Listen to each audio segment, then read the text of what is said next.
into Dean Cumberland's office that morning while the dean called their parents one by one. Lily's mother had been so relieved to hear Lily wasn't hurt, she barely even listened to the part about the drinking and the rule breaking. Brandon's father had announced over speakerphone that Brandon would be grounded all summer, and did Dean Cumberland think that was punishment enough, or should he take away Brandon's computer and his phone too? But no one had answered at Maria's. Not at either of her parents' offices or on their cell phones. Finally, the dean left a sternly worded message with Maria's mother's intern. Maria had called her parents to explain. She'd left a voicemail pleading for her mother to call her back, but Maria's phone didn't ring that day. Instead, a dorm monitor stopped by their room while Maria was out at soccer practice.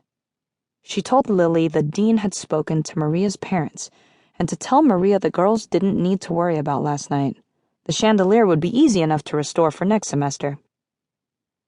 Lily had never met Maria's parents, but she knew enough about them, and about how Acheron was used to dealing with the genteel southern families who were its livelihood, to know what that meant. The check was in the mail. That didn't help with Brandon's 2 strikes, though.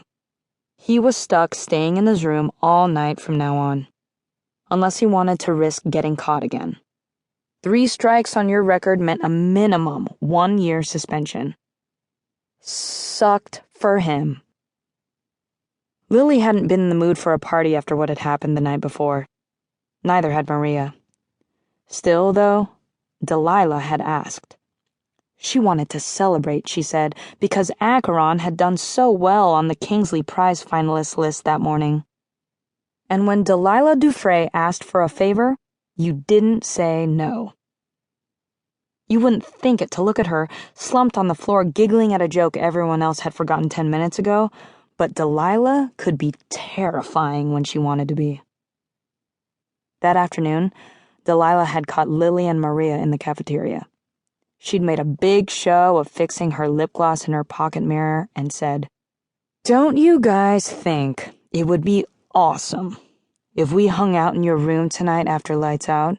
We've all been working so hard with the big game coming up. We deserve to take a break. I mean, we all saw how amazing the list was, right?" There was no saying, "No, Delilah, I don't think that would be awesome at all, actually." Not unless you wanted to lose every friend you had. That was the kind of power Delilah wielded. Somehow, she'd appointed herself the queen of the senior class. It wasn't as if Lily and Maria weren't popular. Maria was almost as high up the totem pole as Delilah. 2 boys had already asked her to homecoming, and even though she'd turned them both down, rumor had it another offer would come in before the week was out.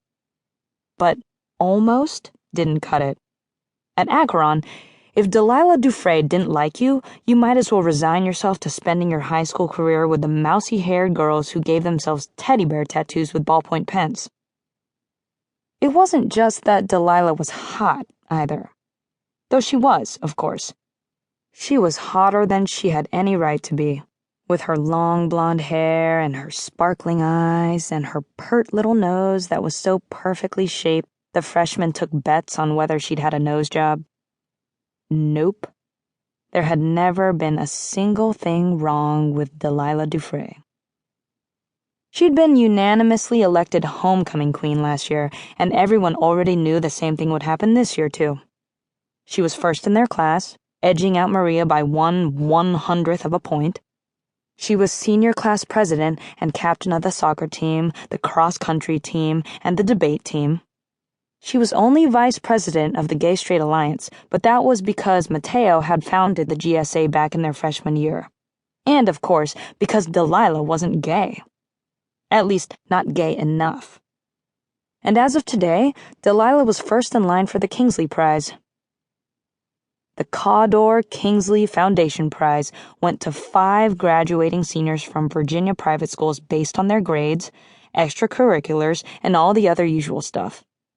Each of the 5 winners came from a different school, and Acheron had had a winner every year since the award was created.